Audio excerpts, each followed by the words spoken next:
ഒരു വമ്പിച്ച ജനാവലിയുടെ മുമ്പിൽ അത് സാധിച്ചിരിക്കുന്നു എന്ന് ഞാൻ സൂചിപ്പിക്കുകയാണ്.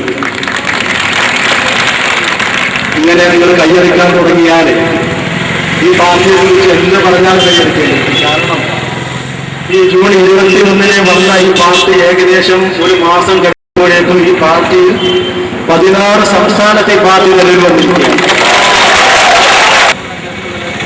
ഐതിഹാസികമായ ചരിത്രം തുടക്കത്തിലെ സൂചിപ്പിക്കുന്ന ഒരു പ്രസ്ഥാനമാണ്. ഞാൻ സൂചിപ്പിക്കുന്നത് ഈ പാർട്ടി ഇവിടെ സമർപ്പിക്കുകയാണ്. ഇവിടെ നിന്നും ഈ ആകാശം, ഈ അബൂബക്കർ സാഹിബിന്റെ നേതൃത്വത്തിൽ ഈ ആകാശം ഇവിടെ നിന്നും യാത്ര പുറപ്പെടുകയാണ്. ഈ ആകാശത്തെ പിടിച്ചു കെട്ടാൻ ഇന്ത്യയിലെ ഒരു ശക്തിക്കും സാധിക്കുകയില്ല എന്ന് സൂചിപ്പിക്കുകയാണ്. ഈ പാർട്ടി ഇന്ത്യയിലെ മുസ്ലിങ്ങൾക്ക് വേണ്ടി മാത്രമുള്ള ഒരു പാർട്ടിയല്ല. ഈ പാർട്ടി രാജ്യത്തെ 70% വരുന്ന ഈ രാജ്യത്തെ ദരിദ്ര ജനകോടികൾക്ക് സമർപ്പിക്കുന്ന പാർട്ടിയാണ്. ഈ രാജ്യത്തെ 75% വരുന്ന ഈ രാജ്യത്തെ നിരക്ഷരരായ ആളുകൾക്കുള്ള പാർട്ടിയാണ് ഈ പാർട്ടി. ഈ രാജ്യത്തെ ഭയപ്പെട്ട് കഴിയുന്ന ഈ രാജ്യത്തെ ന്യൂനപക്ഷ വിഭാഗങ്ങൾക്ക് വേണ്ടിയുള്ള പാർട്ടിയാണ്. ഈ രാജ്യത്ത് എക്കാലവും 5000 കൊല്ലമായി ഈ രാജ്യത്തെ പീഡനം അനുഭവിച്ചുകൊണ്ടിരിക്കുന്ന ദലിത് മഹാജനങ്ങൾക്കുള്ള പാർട്ടിയാണ് ഈ പാർട്ടി SDPI. അങ്ങനെ എല്ലാ വിഭാഗങ്ങൾക്കുമുള്ള സന്മനസ്സുള്ള, സമാധാനം ആഗ്രഹിക്കുന്ന, വിപ്ലവ വീര്യമുള്ള ഇന്ത്യയിലെ മുഴുവൻ ജനവിഭാഗങ്ങൾക്ക് വേണ്ടിയാണ് പുതിയ പാർട്ടി വന്നത്. ഈ രാജ്യം സ്വാതന്ത്ര്യം നേടിയത് മുതൽ ഇന്നേ വരെയുള്ള തെരഞ്ഞെടുപ്പുകളിൽ ഇന്ന് വരെ പറ്റിയ ഒരു പാർട്ടിക്ക് നിഷ്പക്ഷമായ രാഷ്ട്രീയ പാർട്ടി രൂപം കൊള്ളാത്തത് കൊണ്ട് ഇന്ന് വരെ വോട്ട് ചെയ്യാത്ത ജനങ്ങൾക്കും കൂടിയുള്ള പാർട്ടിയാണ് ഈ പാർട്ടി. ഇനി നിങ്ങൾക്ക് വോട്ട് ചെയ്യാം.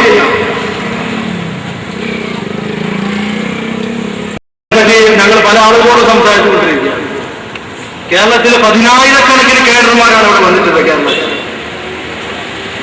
10,000-കണക്കിന് 1,00,000-ഓളം കേഡർമാർ ഈ കേരളത്തിൽ നമുക്ക് ഈ പാർട്ടിയിലെ കേഡർമാരായി വരാൻ താല്പര്യപ്പെട്ട് അവർ വന്നു കഴിഞ്ഞു. അപ്പൊ ഞങ്ങളെ കുറിച്ച് പല ആളുകളും ഞങ്ങൾ പറയുകയാണ്, സംസാരിക്കണം. അഴിമതിയില്ലാത്ത ഒരു രാഷ്ട്രീയത്തെ കുറിച്ചാണ് നിങ്ങൾ സംസാരിക്കുന്നത്.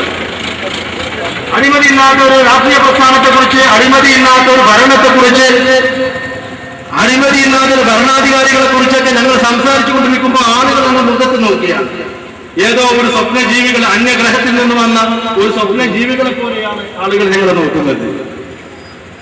അത് സ്വപ്നമാണ്, ഞങ്ങൾ സ്വപ്നജീവികൾ. പക്ഷെ അത് സാധിക്കുമെന്ന് ഞങ്ങൾ വിശ്വസിക്കുന്നു. ഇന്ത്യയിലെ ഈ മൂല്യച്യുതി സംഭവിച്ച ഈ രാഷ്ട്രീയ പാർട്ടികൾക്കിടയിൽ ഒരു പുതിയ അഴിമതിയില്ലാത്ത രാഷ്ട്രീയം ഇവിടെ സാധിക്കുമെന്ന് ഞങ്ങൾ സ്വപ്നം കാണുന്നു. അത് ഇവിടെ യാഥാർത്ഥ്യമാകുമെന്ന ഉറച്ച വിശ്വാസം ഞങ്ങൾക്കുണ്ട്. കാരണം ഏതൊരു യാഥാർത്ഥ്യത്തിന് മുമ്പ്, അത് പുലരുന്നതിന് മുമ്പ് അത് സ്വപ്നമായിരുന്നു എന്ന് നാം മനസ്സിലാക്കേണ്ടതുണ്ട്. മഹാത്മാഗാന്ധി ഇന്ത്യയുടെ സ്വാതന്ത്ര്യ സമരത്തിന് വേണ്ടി തുടക്കം കുറിച്ചപ്പോൾ മഹാത്മാഗാന്ധിക്ക് ഈ രാജ്യത്തിന്റെ സ്വാതന്ത്ര്യം സ്വപ്നമായിരുന്നു. പക്ഷെ അത് യാഥാർത്ഥ്യമായി. പറഞ്ഞു വരുന്നത് ഏതൊരു സ്വപ്നവും, ഏതൊരു യാഥാർത്ഥ്യവും യാഥാർത്ഥ്യത്തിന്റെ തൊട്ടുമുമ്പ് വരെ അത് സ്വപ്നമാണ് എന്ന് നിങ്ങൾ എന്റെ പ്രവർത്തകന്മാർ മനസ്സിലാക്കും. അമേരിക്കയിലെ കറുത്തവൻ പ്രസിഡന്റ് ആവുക എന്നുള്ളത്, അമേരിക്കയിലെ ഒരു കറുത്തവൻ അമേരിക്കൻ പ്രസിഡന്റ് ആവുക എന്നുള്ളത് ഈ കഴിഞ്ഞ 5-8 മാസങ്ങൾക്ക് മുമ്പ് വരെ അത് സ്വപ്നമായിരുന്നു. പക്ഷെ അത് യാഥാർത്ഥ്യമായിരുന്നു. അതുകൊണ്ടാണ് ഞങ്ങൾ പറയുന്നത്, ഇപ്പോൾ നിങ്ങൾ സ്വപ്നം കാണുന്നത് ഇൻഷാ അല്ലാഹ് ഇവിടെ യാഥാർത്ഥ്യമാകുമെന്ന് മാത്രമാണ് സൂചിപ്പിക്കുന്നത്. ആ യാഥാർത്ഥ്യത്തെ കുറിച്ചാണ് നിങ്ങൾ സംസാരിക്കുന്നത്. പിന്നെ ഇവിടെ ഒരുപാട് ആളുകൾ, അതല്ലാത്ത ഒരുപാട് ആളുകൾ ഇവിടെ വന്നിട്ടുണ്ട്. അവരോടൊക്കെ തന്നെ ഒരു നിസ്സങ്കോചം ഞങ്ങൾ പറയാൻ ആഗ്രഹിക്കുകയാണ്. ഇതൊരു പുതിയ ഒരു പ്രസ്ഥാനം, ഒരു പുതിയ രാഷ്ട്രീയം ഞങ്ങൾ ഇന്ത്യയിൽ പഠിപ്പിക്കാൻ തുടങ്ങുന്നു. ഈ രാഷ്ട്രീയത്തിന് അണിനിരക്കാൻ ഞങ്ങൾ എല്ലാവരെയും വളരെ സ്വാഗതം ചെയ്യുകയാണ്. നിങ്ങളുടെ ഈ രാജ്യത്തിന്റെ ഒരുപാട് പ്രതിസന്ധിയിൽ കൂടിയാണ് ഈ രാജ്യം മുന്നോട്ട് പോയിക്കൊണ്ടിരിക്കുന്നത്. ഇങ്ങനെ ഒരു രാഷ്ട്രീയ പാർട്ടി, ഇങ്ങനെ ഒരു ജനകീയ പ്രസ്ഥാനം, ഒരു രാഷ്ട്രീയ പൊളിറ്റിക്കൽ പാർട്ടി എന്നുള്ള അർത്ഥത്തിലല്ല, ഒരു പൊളിറ്റിക്കൽ മൂവ്മെന്റ് ആണ് ഇത്. ഈ മൂവ്മെന്റിൽ നിന്ന് ഒരാൾക്കും മാറി നിൽക്കാൻ കഴിയില്ല. ഇന്ത്യയിലെ കർഷകരെ പാർട്ടിയുടെ പ്രകടനം പോകുമ്പോൾ കർഷകരെ ആ കൊയ്ത്ത് നിർത്തിയിട്ട് അവിടെ വന്നിട്ട് ഈ പ്രകടനത്തിൽ അണിചേരേണ്ട കാലം വരാനിരിക്കുന്നത്. ഈ രാജ്യത്തെ ദളിതരുടെ, ആദിവാസികൾ മുഴുവൻ തന്നെ ഫാക്ടറിയിലെ തൊഴിലാളികളടക്കം അത് മുഴുവൻ സ്തംഭിപ്പിച്ചുകൊണ്ട് ഈ പാർട്ടിയുടെ മൂവ്മെന്റിൽ അണിനിരക്കുന്ന കാലം ഇവിടെ വരാനിരിക്കുന്നു. യാതൊരു സംശയവുമില്ല.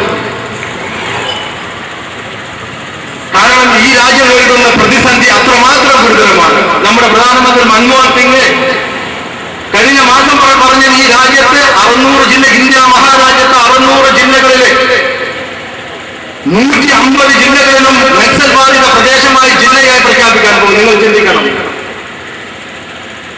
ഇന്ത്യയിൽ 25% വരുന്ന ഇന്ത്യയുടെ ഭരണാധികാരികളിൽ നിന്നും വേറിട്ട് പോയി നക്സൽ ബാധിത പ്രദേശമായി വന്നുകൊണ്ടിരിക്കുന്നു. എന്തുകൊണ്ട്? അതിന്റെ പിന്നിലെ രാഷ്ട്രീയം നാം മനസ്സിലാക്കണം.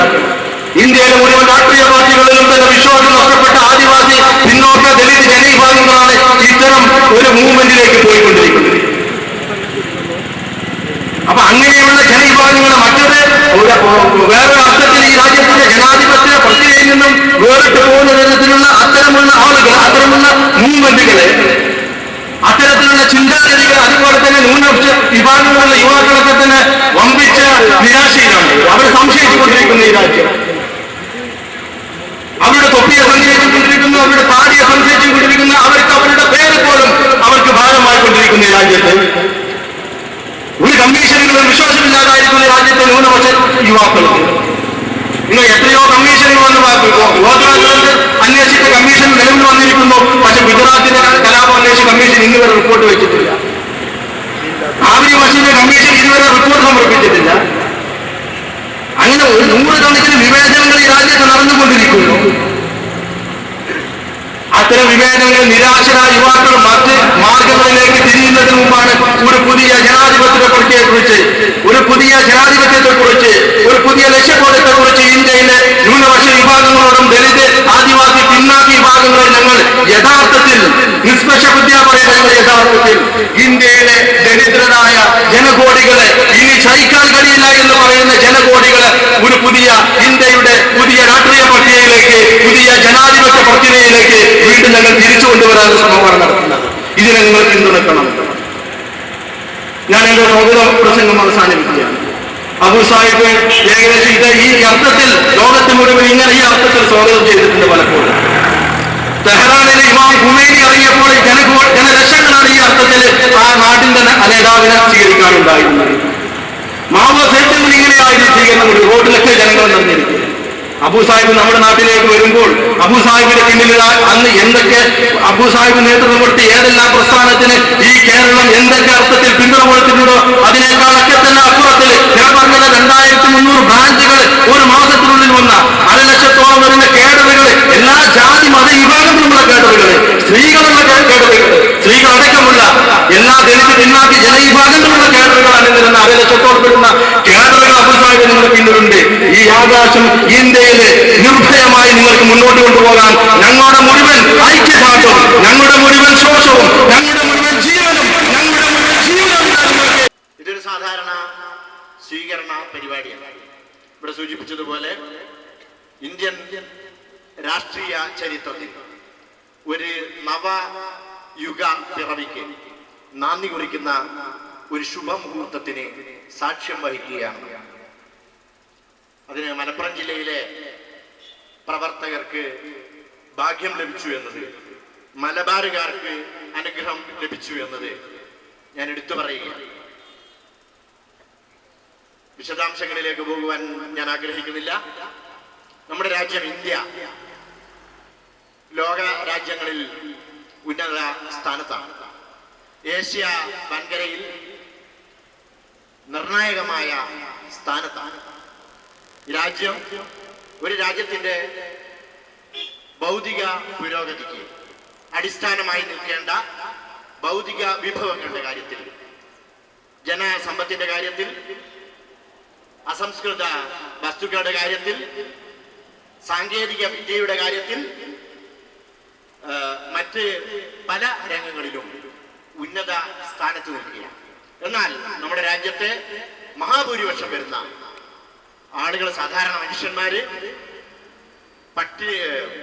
ആഹാരം കഴിക്കാൻ വഴിയില്ലാതെ, കിടന്നുറങ്ങാൻ മാത്രമല്ല മരിച്ചാൽ ശവം വെക്കാൻ പോലും ഇടമില്ലാത്ത, പ്രാഥമികമായ മനുഷ്യന്റെ ആവശ്യങ്ങൾ നിർവഹിക്കുവാൻ നിവൃത്തിയില്ലാത്ത ഒരു പതിതാവസ്ഥയിലൂടെ നീങ്ങിക്കൊണ്ടിരിക്കുകയാണ്.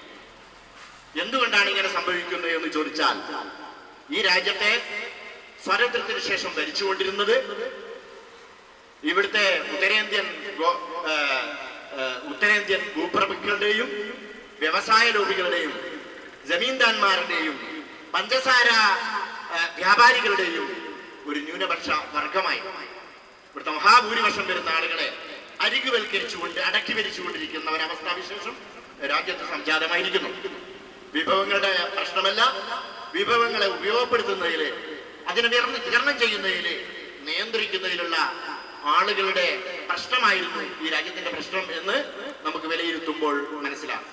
അതുകൊണ്ട് ഈ രാജ്യത്തോട്, ഈ രാജ്യത്തിന്റെ ഭാവിയെ കുറിച്ച് വ്യക്തമായ കാഴ്ചപ്പാടില്ല.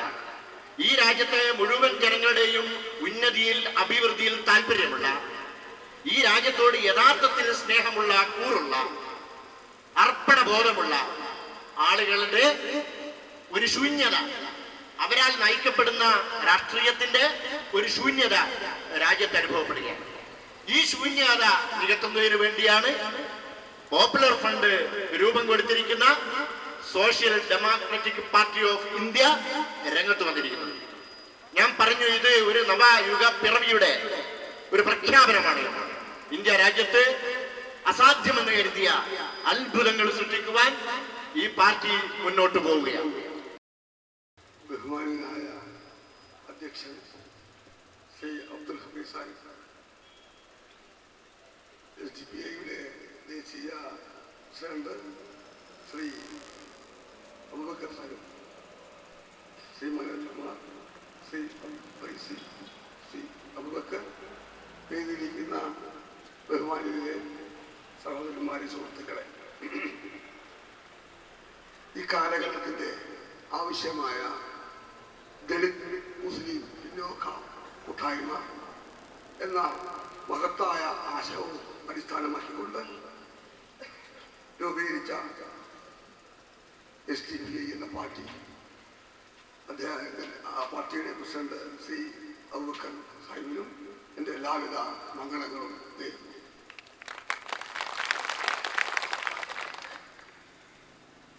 ഏതാണ്ട് ഇന്ത്യൻ ജനതയുടെ 75% വരുന്ന ദളിത് പിന്നോക്ക മുസ്ലിം ജനസമൂഹം ഇന്ന് അവർക്ക് അവകാശപ്പെട്ട നീതി നിഷേധിച്ചുകൊണ്ട് പല വിധത്തിലുള്ള പീഡനങ്ങളും അനീതിയും അഭിമുഖീകരിക്കുന്ന ഒരവസ്ഥയാണ്. അധ്യക്ഷൻ സൂചിപ്പിച്ചതുപോലെ ഏതാണ്ട് സമൂഹത്തിന്റെ 15% വരുന്ന വരേണ്യ വർഗത്തിലാണ് ഇതുവരെ അധികാരത്തിലിരിക്കുന്നത്. ബാക്കി വരുന്ന 80% അവനവന്റെ പിതാമഹന്മാരുടെ മൃതദേഹം കുഴിച്ചു മൂടുന്നതിന് അടുക്കള മാന്തി കുഴിച്ചിടുന്ന ഒരവസ്ഥയാണ്. അവരുടെ ജീവിതത്തിന് സുരക്ഷിതത്വം നൽകുന്നില്ല, അവർ വളരാൻ അനുവദിക്കുന്നില്ല, ജീവിക്കാൻ സമ്മതിക്കുന്നില്ല എന്ന ഒരു തിരിച്ചറിവാണ് ഇങ്ങനെ ഒരു പാർട്ടി രൂപീകരിക്കാൻ പ്രേരകമായത്. അതുകൊണ്ട് തന്നെ ഇന്ത്യൻ രാഷ്ട്രീയ ചരിത്രത്തിൽ ഏറ്റവും വലിയൊരു മുഹൂർത്തമാണ് ഇന്നത്തെ. അതിന് കഴിയും മഹത്തായ ആശയങ്ങളുടെ പിൻബലത്താൽ മഹത്തായ മനുഷ്യർ, നല്ലവരായ മനുഷ്യർ സഹോദര കൂട്ടവുമായോട് പ്രവർത്തിക്കുകയും പുതിയൊരു സമൂഹവും പുതിയ ഒരു രാഷ്ട്രവും പണിതീർക്കാൻ ഈ രാഷ്ട്രീയ പ്രസ്ഥാനത്തിന് സാധിക്കും. അതിന് ശ്രീ അബൂബക്കർ സാഹിബിന് എല്ലാ മംഗളങ്ങളും, എല്ലാ പിന്തുണയും, എല്ലാ അനുഗ്രഹങ്ങളും ഉണ്ടാവട്ടെ എന്ന് പ്രാർത്ഥിച്ചുകൊണ്ട് എന്റെ വാക്കുകളെ സംസാരിക്കും. ഇന്ന് നമ്മൾ എത്തി നിൽക്കുന്ന ഈ നിമിഷം അസുലഭവും അവർണ്ണനീയവുമായ ഒരു മഹാസുദിനമാണ്, മഹാനിമിഷങ്ങളിലൊന്നാണ്. മറ്റൊരു സ്വാതന്ത്ര്യ സമരത്തിനുള്ള പടപ്പുറപ്പാടിലേക്കാണ് നാം എത്തിച്ചേർന്നിരിക്കുന്നത്.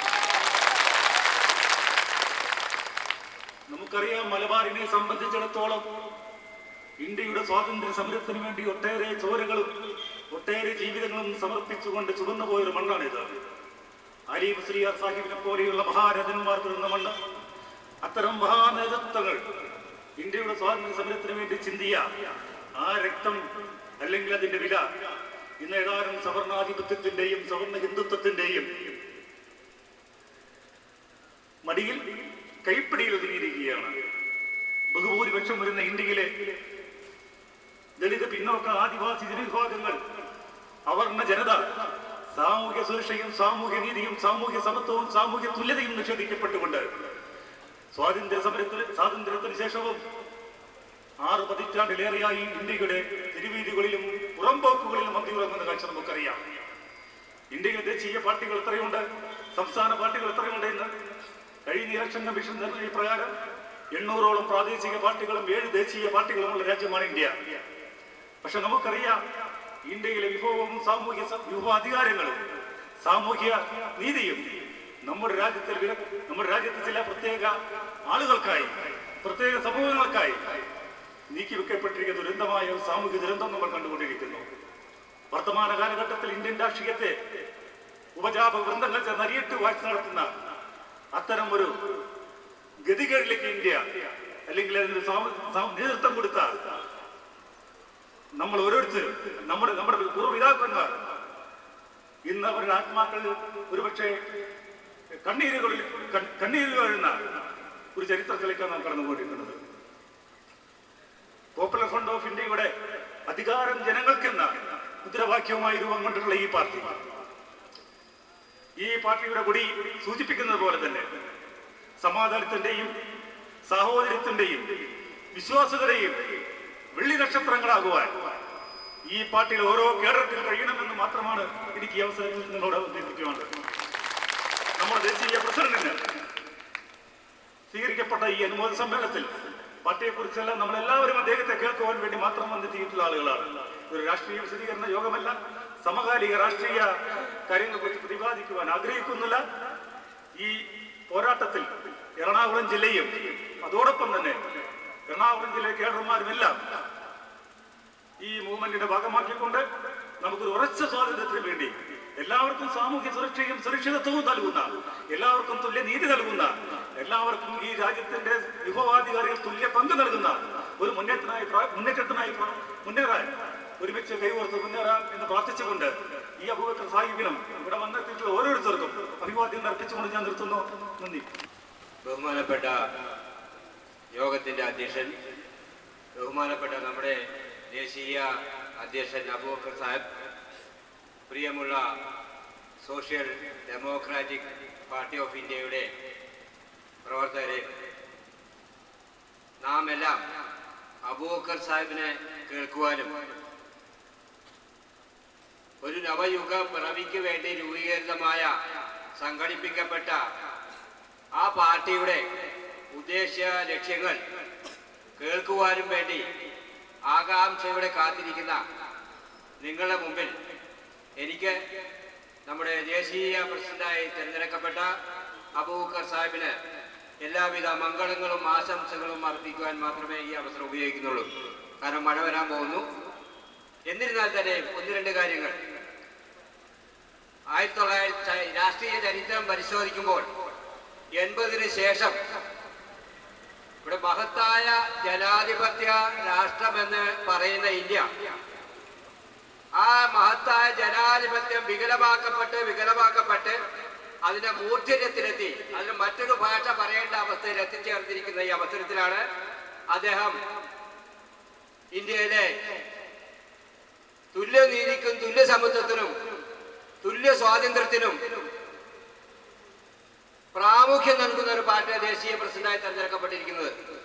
കഴിഞ്ഞ ഈ രാജ്യത്തിലെ മുഴുവൻ ജനതയും ആഗ്രഹിക്കുന്ന ഒരു രാഷ്ട്രീയ പ്രസ്ഥാനം ആഗ്രഹിക്കുന്നുണ്ടായിരുന്നു. കാരണം അഴിമതിയില്ലാത്ത സത്യസന്ധമായ പ്രവർത്തനം നടത്തുന്ന, ജനാധിപത്യത്തെ വികലമാക്കപ്പെടുത്താത്ത ഒരു രാഷ്ട്രീയ പ്രസ്ഥാനം ആഗ്രഹിക്കുന്നു. അത് ഇന്ന് അദ്ദേഹത്തിൽ കൂടി സംജാതമായി. അദ്ദേഹം പ്രത്യേകം ശ്രദ്ധിക്കേണ്ട കാര്യം, ഇന്ത്യയിൽ ഒരുപാട് ദേശീയ പാർട്ടികളുണ്ട്, ദേശീയ നേതൃത്വങ്ങളുണ്ട്, ദേശീയ അധ്യക്ഷനുണ്ട്. അവരുടേതെല്ലാം ഉപരിയായി വളരെ വളരെ ഉയരത്തിലുള്ള ഉത്തരവാദിത്വം അദ്ദേഹത്തിന് അർപ്പിതമായിരിക്കുകയാണ്.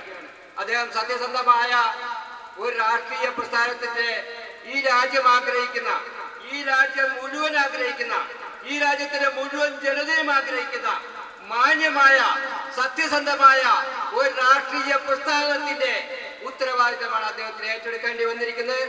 ആ ഉത്തരവാദിത്വം നിർവഹിക്കുന്നത് ഈ രാജ്യത്തിലെ മുഴുവൻ ജനങ്ങളും, പിന്നോക്ക, ന്യൂനപക്ഷ, മുസ്ലിം, ദളിത്, അധസ്ഥിത വർഗങ്ങൾ അദ്ദേഹത്തിന്റെ പുറകിൽ അടിയുറച്ചുണ്ടാകുമെന്ന് അദ്ദേഹത്തെ അറിയിച്ചുകൊണ്ട് ഞാൻ അദ്ദേഹത്തിലേക്ക്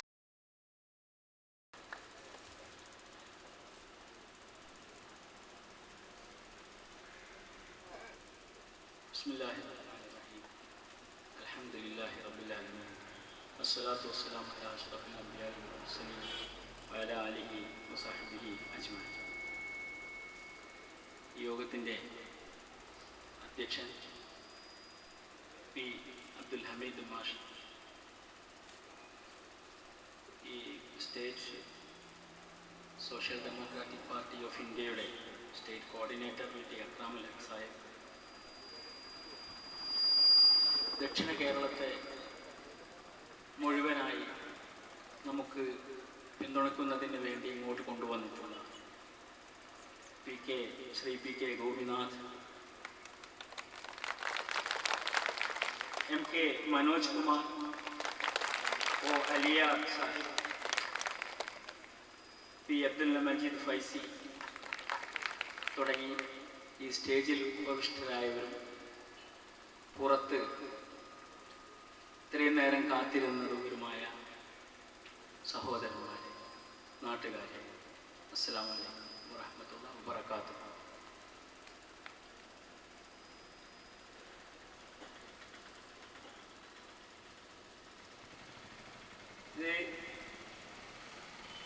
എന്തോ ഒരു നിയോഗം പോലെ ആ സംഗതി സംഭവിച്ചിരിക്കുന്നത്. പെട്ടെന്നാണ് ഈ എല്ലാ മറിമായങ്ങളും ഉണ്ടായിരിക്കുന്നത്. ഇങ്ങനൊരു സ്വീകരണം ഉണ്ടാകണമെന്ന് ആരും ആഗ്രഹിച്ചതായിരുന്നില്ല. പെട്ടെന്നാണ് ഇങ്ങനെയുള്ളൊരു ആശയം വന്നിട്ട് ഇങ്ങനെയുള്ളൊരു സ്വീകരണം ഏർപ്പെടുന്നത്. അത് ഒരു പക്ഷെ ഒരു നിയോഗം എന്ന നിലയിലായിരിക്കുമെന്ന് എനിക്ക് തോന്നുന്നു.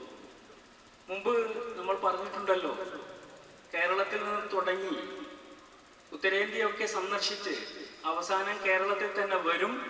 ഈ വന്നത് പുതിയൊരു ടേക്ക് ഓഫിന് വേണ്ടിയാണ് എന്ന് നമ്മൾ പറഞ്ഞിട്ടുണ്ടായിരുന്നല്ലോ. അപ്പോൾ ഒരു പക്ഷേ അതൊരു പുതിയൊരു ടേക്ക് ഓഫ് ആയിരിക്കണം. ഇത് വിശേഷിച്ചും എയർപോർട്ടിൻ്റെ അടുത്ത് തന്നെയാണ്. അപ്പം അത് ഏതായാലും ഒരു നല്ല നിമിത്തമായി തീർന്നിരിക്കുന്നു എന്നാണ് എനിക്ക് തോന്നുന്നത്. ഇപ്പം നമ്മളെ സംഘടനയെ സംബന്ധിച്ചിടത്തോളം SDPI, social democratic party of India എന്ന സംഘടനയെ സംബന്ധിച്ചിടത്തോളം പറയുമ്പോൾ അത് നേരത്തെ സ്വാഗത പ്രസംഗത്തിൽ വി.ടി. ഇക്രാമുൽ ഹക്ക് സാഹിബ് സൂചിപ്പിച്ചതുപോലെ ഈ കഴിഞ്ഞ 21-ാം തീയതി, ജൂൺ 21-ാം തീയതി തുടങ്ങിയ ഒരു സംഘടനയല്ല. ഔപചാരികമായി ഔദ്യോഗികമായി തുടങ്ങിയത് അദ്ദേഹം പറഞ്ഞത് ശരിയാണെങ്കിലും ഈ രാജ്യത്തിലെ രാഷ്ട്രീയ മനോഭാവത്തിൽ മാറ്റം സൃഷ്ടിക്കുന്നതിന് വേണ്ടി കേരളത്തിൽ നിന്ന് തന്നെ തുടങ്ങിയിട്ടുള്ള ഒരു നീക്കത്തിന്റെ ഭാഗമായിട്ടാണ് ഇതുപോലുള്ള ഈ പ്രസ്ഥാനം ഉടലെടുക്കുന്നത് എന്ന് നമ്മൾ മനസ്സിലാക്കണം. ഒന്ന്. രണ്ടാമത്തെ സംഗതി, കഴിഞ്ഞ 2-3 വർഷമായി രാജ്യത്തുടനീളം സന്ദർശിക്കുകയും രാജ്യത്ത് നിലവിലുള്ള പിന്നോക്ക, മുസ്ലിം, ന്യൂനപക്ഷ, ദളിത് രാഷ്ട്രീയ പാർട്ടി നേതാക്കന്മാരുമായും സമുദായ നേതാക്കന്മാരുമായും സംസാരിക്കുകയും ചെയ്തിട്ടുണ്ടായിരുന്നു. മാത്രമല്ല, ഇന്ത്യ രാജ്യത്തിന്റെ എല്ലാ ഭാഗങ്ങളിലും, മണിപ്പൂർ മുതൽ അപ്പുറം തമിഴ്നാട് വരെയുള്ള മുഴുവൻ പ്രദേശങ്ങളിലും, കിഴക്കും പടിഞ്ഞാറും അതുപോലെ തെക്കും വടക്കുമുള്ള മുഴുവൻ സംസ്ഥാനങ്ങളും സന്ദർശിക്കുകയും അവിടെയൊക്കെ ജനങ്ങളുമായി കാണുകയും ചെയ്തിട്ടുണ്ടായി. അവരുമായി സംവദിച്ചിട്ടുണ്ടായി. നേതാക്കന്മാരായി മാത്രമല്ല, സാധാരണ ജനങ്ങളുമായി നമ്മൾ സംവദിച്ചു. കർഷകരുമായി സംസാരിച്ചു. വിദ്യാഭ്യാസ വിചക്ഷണന്മാരുമായി സംസാരിച്ചു. നാട്ടിലെ സാധാരണക്കാരും ബുദ്ധിജീവികളുമായ എല്ലാ ആളുകളുമായും, സമൂഹത്തിലെ എല്ലാ ആളുകളുമായും ഈ കാലയളവിനുള്ളിൽ സംസാരിക്കുകയുണ്ടായിട്ടുണ്ട്. നിരവധി യോഗങ്ങൾ ചേർത്ത് ഇങ്ങനെയൊക്കെ നിരന്തരമായ ഒരു ഹോംവർക്കിന്റെ അടിസ്ഥാനത്തിൽ ഒരു ഗ്രഹപാഠം ചെയ്തതിന്റെ ഫലമായിട്ടാണ് ഇങ്ങനെയുള്ള ഒരു പ്രസ്ഥാനത്തിലേക്ക് നാം എത്തിച്ചേരുന്നത് എന്ന് നമ്മൾ മനസ്സിലാക്കണം. മാത്രമല്ല, ഈ കഴിഞ്ഞ ഫെബ്രുവരി മാസം കോഴിക്കോട് നടന്ന ദേശീയ രാഷ്ട്രീയ സമ്മേളനത്തിൽ ഒരു കാലിക്കറ്റ് കോഴിക്കോട് പ്രഖ്യാപനമുണ്ടായിരുന്നു. ആ പ്രഖ്യാപനത്തിൽ ഇങ്ങനെയുള്ള ഒരു രാഷ്ട്രീയ പ്രസ്ഥാനം രൂപം കൊള്ളുന്നതിനെ സംബന്ധിച്ച് അന്ന് രാജ്യത്തിന്റെ വിവിധ ഭാഗങ്ങളിൽ നിന്ന് സമ്മേളനത്തിൽ പങ്കെടുത്ത് സംസാരിച്ച ആളുകൾ മുഴുവൻ ആ പ്രഖ്യാപനത്തിൽ ഒപ്പുവെക്കുകയും ആ പ്രഖ്യാപനം നമ്മൾ നടത്തുകയും ചെയ്തിട്ടുണ്ടായിരുന്നു. ഇതിന്റെ ഒക്കെ ഫലമായിട്ടാണ് ഇങ്ങനെയുള്ള ഒരു സംഘടന രൂപം കൊണ്ടിട്ടുള്ളത് എന്ന് നമ്മൾ മനസ്സിലാക്കണം. നമുക്കൊരുപാട് പ്രശ്നങ്ങളുണ്ട് രാജ്യത്ത്. എല്ലാ പ്രശ്നങ്ങളുടെയും ഒരൊറ്റ മൂല്യപരിഹാരം എന്ന നിലയിൽ SDPI-നെ നിങ്ങൾ കാണരുത് എന്നാണ് എനിക്ക് പറയാനുള്ളത്. നമ്മൾ തുടങ്ങുകയാണ്. ഈ നാട്ടിലെ ദളിതുകളുടെയും പിന്നോക്ക ജനവിഭാഗങ്ങളുടെയും മർദ്ദിത പീഡിത വിഭാഗത്തിന്റെയും സമൂഹത്തിന്റെ മുഖ്യധാരയിൽ നിന്ന് ആട്ടി അകറ്റപ്പെട്ട ജനവിഭാഗങ്ങളുടെയും ന്യൂനപക്ഷങ്ങളുടെയും മുഴുവനുമായ പിന്തുണയോടുകൂടി നമ്മൾ മുമ്പോട്ട് പോവുകയാണ്. നമ്മൾ തുടങ്ങുകയാണ്. പക്ഷേ ഇതിന് ഫലം കാണാതെ നമ്മൾ അവസാനിപ്പിക്കില്ല എന്നുള്ളത് മാത്രമാണ് എനിക്ക് പറയാനുള്ളത്. ഈ നാട്ടിന്റെ കഴിഞ്ഞ കാലങ്ങളിലുള്ള ചരിത്രം നമുക്കറിയാം. സ്വാതന്ത്ര്യം കിട്ടി 62 കൊല്ലം കഴിഞ്ഞിട്ടും എവിടെയാണ് ജനങ്ങൾ അധികാരത്തിലുള്ളത്? ജനങ്ങൾക്ക് അധികാരം ലഭിച്ചിട്ടില്ല. നേരത്തെ ഇവിടെ സൂചിപ്പിച്ചതുപോലെ സമൂഹത്തിലെ വരേണ്യ വിഭാഗങ്ങൾക്ക്, റൂളിംഗ് ക്ലാസ് അല്ലെങ്കിൽ ഭരണവർഗത്തിന്, അങ്ങനെയുള്ള ചില സമുദായങ്ങൾ ഇവിടെയുണ്ട്. ആ സമുദായങ്ങളെ ചുറ്റിപ്പറ്റി മാത്രമാണ് ഈ രാജ്യത്തെ ഭരണം നടന്നിട്ടുള്ളത്. അതിൽ നിന്ന് കുറെയൊക്കെ എല്ലാവർക്കും കൊടുത്തു എന്നുള്ളത് മാത്രമേ ഉള്ളൂ.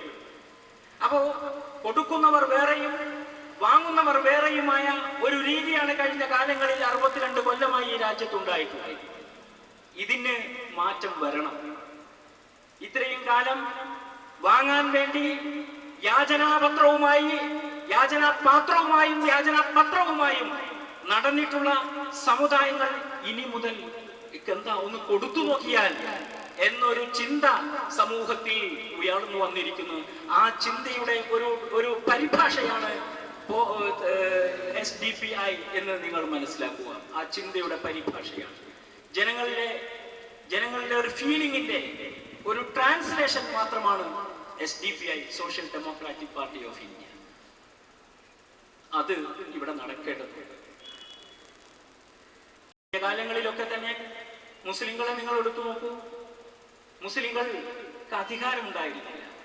എപ്പോഴും ഏതെങ്കിലും ഒരു വിഭാഗത്തെ അധികാരത്തിലേറ്റാൻ വേണ്ടി മാത്രമുള്ള വോട്ട് ചെയ്യുന്ന വിഭാഗം മാത്രമായി, ഒരു വോട്ട് ബാങ്കായി മാത്രം മുസ്ലിം സമുദായത്തെ ഉപയോഗിച്ചു. അതേപോലെ തന്നെ ദളിത് വിഭാഗത്തെയും പിന്നോക്ക വിഭാഗത്തെയും അങ്ങനെ ഉപയോഗിച്ചു.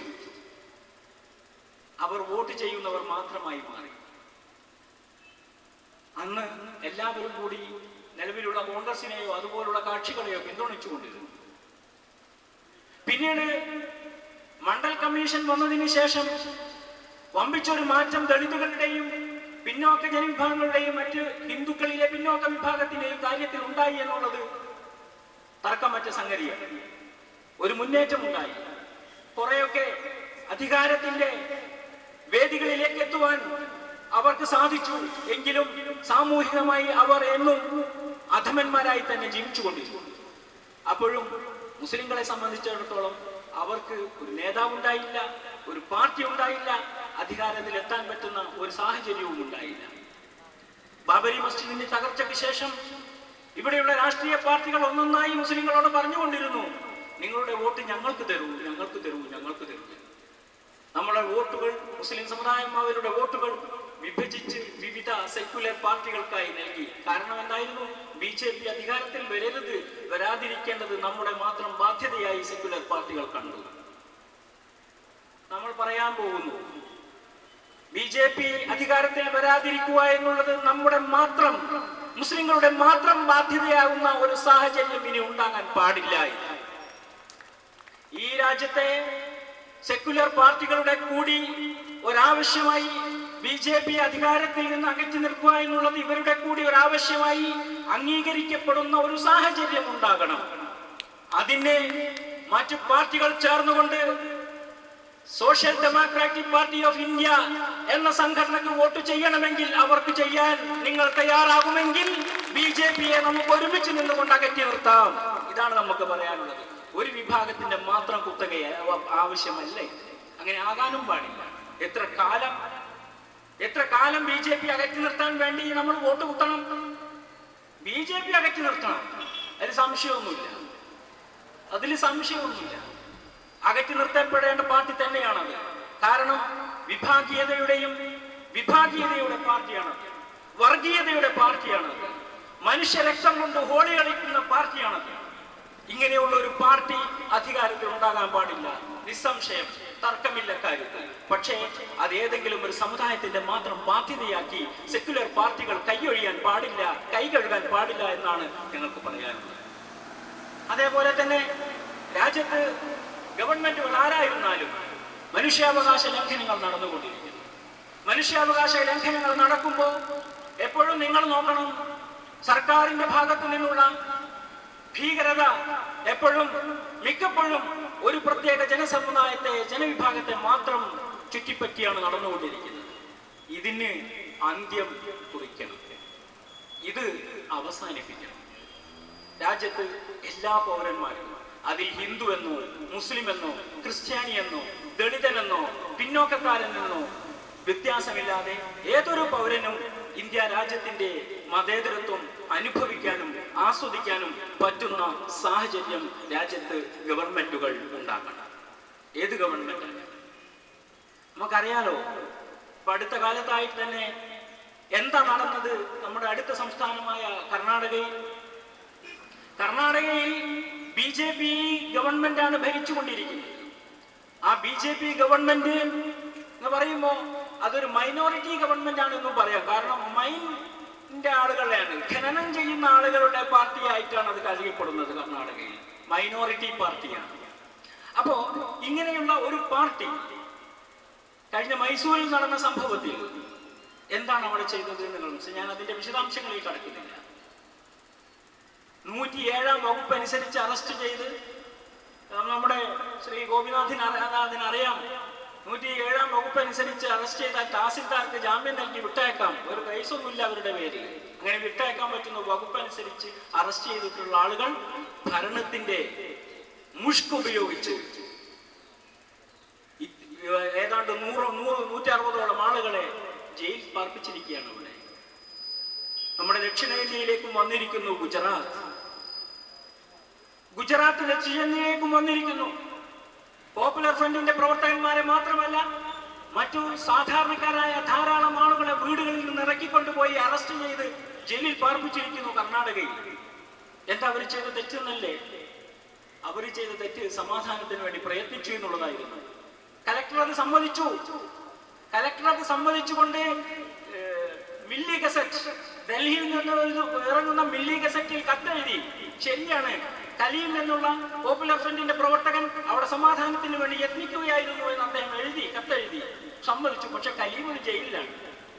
പക്ഷേ പ്രമോദ് മുത്തലിക്ക് എവിടെയാണ്? 2 ദിവസം അറസ്റ്റ് ചെയ്തു, അവിടെ കൊണ്ടുപോയി, അവിടെ സൗകര്യങ്ങളൊക്കെ ചെയ്തു കൊടുത്തു. ഇപ്പോ അദ്ദേഹത്തെ ജാമ്യം നൽകി വിട്ടയച്ചിരിക്കുന്നു. എന്ന് വെച്ചാൽ അവിടെ നടന്നിട്ടുള്ള മുഴുവൻ കുറ്റത്തിന്റെയും, മുഴുവൻ കലാപത്തിന്റെയും, മരണങ്ങളുടെയും, രക്തച്ചൊരിച്ചിന്റെയും ഉത്തരവാദി സുഖസുന്ദരമായിട്ട്, സ്വച്ഛസുന്ദരമായിട്ട് റോഡുകളിലൂടെ വിഹരിക്കുന്നു. എന്നാൽ അവിടെ സമാധാനത്തിന് വേണ്ടി പ്രവർത്തിച്ച ആളുകൾ ജയിലിൽ നരകിച്ചുകൊണ്ടിരിക്കുന്നു. ഈ ഒരു അവസ്ഥയാണുള്ളത്.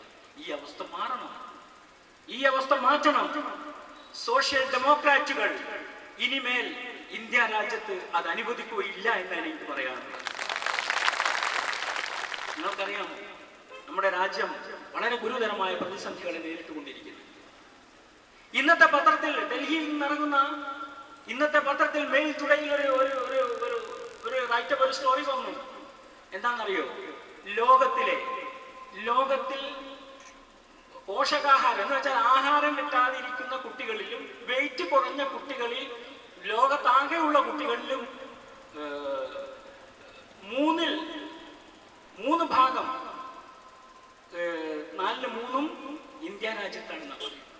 ഇന്ത്യ രാജ്യത്താണ്. അതേപോലെ ഇന്ത്യ നാട്ടിലുള്ള ഇന്ത്യക്കാരായ ആളുകളിൽ 4-ൽ 1 പട്ടിണി കിടക്കുന്നവരാണ്.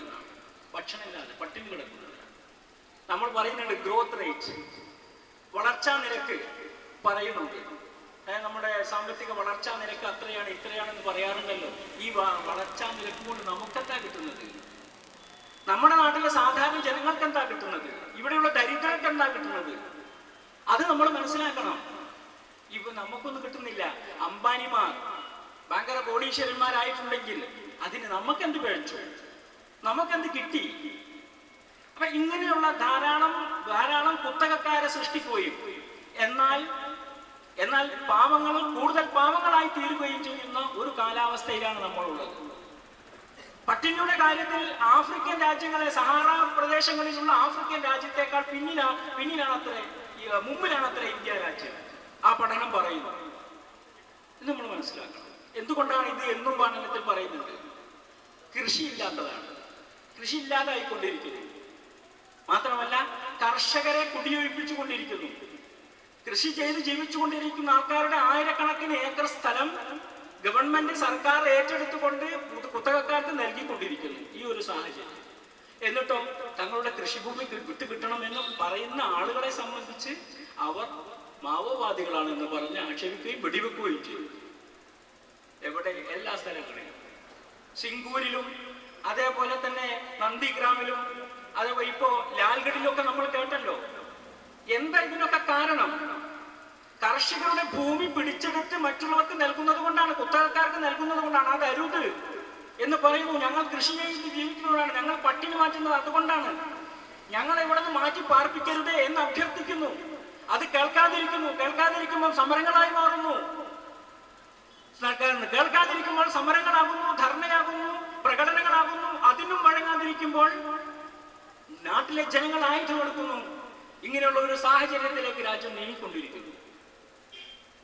സാമൂഹ്യമായ ഭയങ്കരമായ തിന്മകൾ ഈ രാജ്യത്ത് വരാൻ പോകുന്നു. ഇങ്ങനെയുള്ള ഒരു നിലപാടുകൊണ്ട്, ഇങ്ങനെയുള്ള ഒരു സാഹചര്യത്തിൽ ആണ് നമ്മൾ ജീവിച്ചുകൊണ്ടിരിക്കുന്നത്. ഈ സാഹചര്യത്തിൽ നമുക്ക് ജനങ്ങളോടൊപ്പം നിൽക്കേണ്ടതുണ്ട്. അങ്ങനെ നിരവധി സംഗതികൾ നമുക്ക് പറയാൻ സാധിക്കും. ഞാൻ ദീർഘമായി സംസാരിക്കുന്നില്ല. ഏതായാലും നമ്മുടെ സംഘടന രൂപം കൊണ്ട് ഇന്നലെ പ്രഖ്യാപിച്ചു കഴിഞ്ഞതിന് ശേഷം നമ്മൾ പത്രസമ്മേളനം നടത്തുമ്പോൾ പത്രസമ്മേളനത്തിലൊക്കെ വമ്പിച്ച തോതിലുള്ള ഒരു തരം പ്രചോദനം ലഭിക്കുന്ന വിധത്തിലാണ് അവരൊക്കെ പെരുമാറിയിട്ടുള്ളത് എന്നുള്ളതാണ് വളരെയേറെ സന്തോഷകരമായ സംഗതി. ഇന്നലെ ഉറുദു മീഡിയയുടെ പത്രക്കാർക്ക് വേണ്ടിയുള്ള ഒരു ഗെറ്റ് ടുഗദർ ഉണ്ടായിരുന്നു, ഒരു കൂടിച്ചേരലുണ്ടായിരുന്നു. അവിടെയും ഇത് ഇന്ത്യൻ മുസ്ലിങ്ങൾ മാത്രമല്ല, ഇന്ത്യയിലെ ദളിതുകളും പിന്നോക്ക ജനവിഭാഗങ്ങളും കാത്തിരിക്കുന്ന സത്യസന്ധമായ ഒരു പാർട്ടിയാണ് എന്നവർ തിരിച്ചറിഞ്ഞിരിക്കുന്നു. ആ നിലയിൽ അവരെല്ലാവരും നമുക്ക് പിന്തുണ പ്രഖ്യാപിച്ചിട്ടുണ്ട്. നമ്മൾ മുമ്പോട്ട് പോയിക്കൊണ്ടിരിക്കുകയാണ്. നമ്മെ സംബന്ധിച്ചിടത്തോളം നമുക്ക് നേരത്തെ പറഞ്ഞു, ഇത് രാഷ്ട്രീയമാണ്. രാഷ്ട്രീയം എന്ന് പറയുമ്പോൾ നമുക്ക് പേടിയാണ്, യഥാർത്ഥത്തിൽ പേടിയാണ്. ഒരു അഴുക്കുചാലാണ്. അതിൽ നിന്ന് തിരഞ്ഞെടുക്കണം സംഗതികൾ. അതൊക്കെ ഭയങ്കരമായ പ്രയാസമുള്ള സംഗതിയാണ്. ഏതായാലും ഇത്തരം സന്ദർഭങ്ങളിൽ തീർച്ചയായും ഞാൻ പറയുന്നു, നമ്മുടെ പ്രവർത്തകന്മാർ എന്ന് പറയുമ്പോൾ അടി മുതൽ മുടി വരെയുള്ള പ്രവർത്തകന്മാർ, പ്രസിഡന്റ് മുതൽ താഴെയുള്ള സാധാരണ പ്രവർത്തകൻ മുതൽ മേലോട്ടുമുള്ള ആളുകൾ ഇത്തരം ചളി പുരളാതിരിക്കാൻ ശ്രമിക്കണം. അതിനു വേണ്ടി കഠിനമായി അധ്വാനിക്കണം. ഒരിക്കലും ഇന്നുള്ള രാഷ്ട്രീയക്കാരൻ്റെതായ മാലിന്യങ്ങൾ നമ്മുടെ കൈകളിൽ പുരളാതിരിക്കാൻ മനസ്സ് മലിനമുക്തമാക്കി നിർത്തുക എന്നാണ് എനിക്ക് നിങ്ങളോട് പറയാനുള്ളത്. മനസ്സ് മലിനമുക്തമാക്കി നിർത്തുക. ഇന്നലെ പത്രസമ്മേളനം നടത്തുമ്പോൾ പത്രക്കാരൊക്കെ ചോദിക്കുന്നു, നിങ്ങൾ ക്യാപിറ്റലിസത്തെ എതിർക്കുന്നു. ക്യാപിറ്റലിസത്തെ എതിർക്കുന്നു. നിങ്ങൾക്ക് പിന്നെ എവിടെ നിന്ന് കാശ് കിട്ടുക? നിങ്ങൾ ക്യാപിറ്റലിസ്റ്റ് ഈ പിന്നെ കുത്തക മുതലാളിമാരെ എതിർക്കുന്നു. നിങ്ങൾക്ക് കാശ് എവിടെ നിന്ന് കിട്ടും എന്ന് വെച്ചാൽ അതിനർത്ഥം എന്താണ്? ഇവരൊക്കെ താങ്ങി നിർത്തുന്നത് ഈ കുത്തകക്കാരാണ്. ഈ കുത്തകക്കാർക്കിടയിൽ നിന്ന് നമുക്ക് കുത്തുകൊള്ളാതെ എങ്ങനെ രക്ഷപ്പെടാം എന്നതിനെ സംബന്ധിച്ചാണ് നമ്മൾ ആലോചിക്കുന്നത്. ഞങ്ങൾ അവരോട് പറഞ്ഞു, ഞങ്ങളെ സംബന്ധിച്ചിടത്തോളം ഞങ്ങൾക്ക് നല്ലൊരു പാസ്റ്റ്, നല്ലൊരു കഴിഞ്ഞ കാലമുണ്ട്. ഞങ്ങൾക്കറിയാം കാശ് എങ്ങനെയാണ് വരിക എന്നത് ഞങ്ങൾക്കറിയാം. ഞങ്ങൾ കുത്തകക്കാരോട് ഇന്നേ വരെ ഒരു കാശ് വാങ്ങിയിട്ടില്ല, വാങ്ങാൻ ഉദ്ദേശിക്കുന്നുമില്ല. പക്ഷേ ഞങ്ങൾ സാധാരണ ജനങ്ങളെ ആശ്രയിക്കുന്നു, അവരുടെ വിയർപ്പിൽ കുതിർന്ന പോക്കറ്റുകളെ ആശ്രയിക്കുന്നു, അവരുടെ വിയർപ്പിൽ കുതിർന്ന ചെറിയ ചെറിയ ചില്ലിക്കാശുകളെ നമ്മൾ ആശ്രയിക്കുന്നു. അങ്ങനെയാണ് കഴിഞ്ഞ കാലങ്ങളിൽ നമ്മൾ ബന്ധപ്പെട്ടിട്ടുള്ള എല്ലാ പ്രവർത്തനങ്ങളും നമ്മൾ നടത്തിയിട്ടുള്ളത്. ഇനിയും അങ്ങനെ തന്നെ ആയിരിക്കണം. അല്ലാതെ സാധാരണ പോലുള്ള ഒരു രീതി രാഷ്ട്രീയക്കാർ, മറ്റു പല രാഷ്ട്രീയക്കാരും ഇങ്ങനെ സത്യസന്ധരില്ല എന്നല്ല ഞാൻ പറയുന്ന, സത്യസന്ധരുണ്ട്. പക്ഷേ അത്തരം ഒരു രീതി നമുക്കുണ്ടാകാൻ പാടില്ല എന്നുള്ളതാണ് നിങ്ങൾ. വേറൊരു കാര്യം നിങ്ങളോട് എനിക്ക് പറയാനുള്ളത്, ഞാൻ പറയുന്നത് നിങ്ങളുടെ നേതാക്കന്മാരെ നിങ്ങൾ ശ്രദ്ധിച്ചുകൊണ്ടിരിക്കണം എന്നുള്ളതാണ്. ഈ രാഷ്ട്രീയത്തിന്റെ ഈ മാലിന്യങ്ങളിൽ കുടുങ്ങി നേതാക്കന്മാർ കോംപ്രമൈസ് രീതികളിലേക്ക്, ഒത്തുരാജ്യ രീതിയിലേക്ക് നീങ്ങിക്കൊണ്ടിരിക്കുന്നുണ്ടോ എന്ന് നിങ്ങൾ ശ്രദ്ധിച്ചുകൊണ്ടിരിക്കുന്നു. അതിന് നേതാക്കന്മാരെ നിങ്ങൾ അനുവദിക്കരുത് എന്നാണ് എനിക്ക് നിങ്ങളോട് അഭ്യർത്ഥിക്കാനുള്ളത്. ശ്രദ്ധിച്ചുകൊണ്ടിരിക്കണം, എപ്പോഴും വിജിലന്റ് ആയിരിക്കുക. അങ്ങനെയാണെങ്കിൽ ഒരു നേതാവും അതുപോലുള്ള ഒരു പക്ഷത്തേക്ക്, ഒരു ഭാഗത്തേക്ക് പോവുകയും നമ്മെ സംബന്ധിച്ചിടത്തോളം നിങ്ങൾക്കറിയാലോ, വളരെ ചുരുങ്ങിയ കാലങ്ങൾക്കുണ്ട്.